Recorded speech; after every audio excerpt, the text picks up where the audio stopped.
Robert, you fall in love fast. Am I right or am I right? Yes. Depends on the context. Oneil Cruz? Yeah, I'm in love.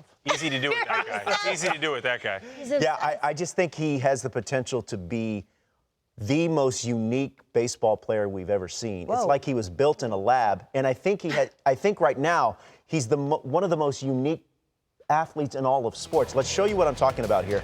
Of course, making his season debut last week, but Pirate fans have known about this guy for years, and why not? Because the skills and the tools, they have really been in full effect since he made his season debut last year. As I said, it's like he was built in a lab, and he's got the measurables, and I thought we would try to bring you a little bit of context. Sorry about this tape, Robert. Yeah, just try to give you a little bit of context of what we're dealing with here. Let's start with the height.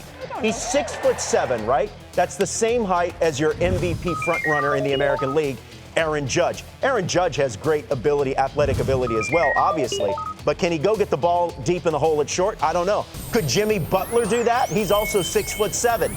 By the way, Sixer fans, how did you let Jimmy Butler go? But let's talk about his arm strength as well. A cannon for an arm. When he made his season debut last week, that infield assist measured at 96.7 miles per hour. The hardest thrown assist by an infielder this season. Dylan Cease, his average four-seamer, 96.7 miles per hour. Just to show you what kind of arm strength we're dealing with.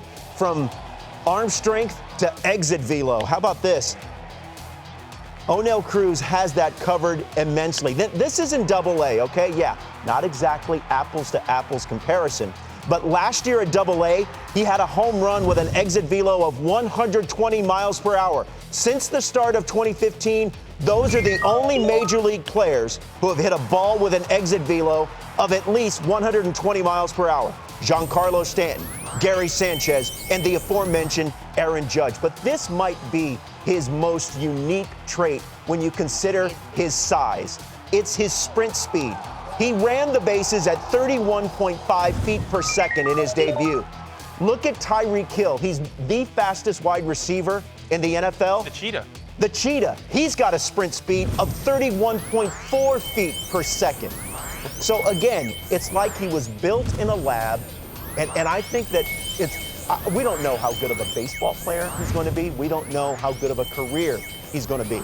But he's got the height of an NBA All-Star. He's got the arm strength of a frontline starter, and he's got the size of an outfield slugger. Nailed it. Like Giancarlo Stanton and Aaron Judge. And oh, by the way, he can go get you a bomb, too, from a quarterback like Tyreek Hill. So, again, I think he's got the potential to be a transcendent star when you consider all his physical gifts. But we'll wait and see. Plus, he's got a cool name. Oh, yeah.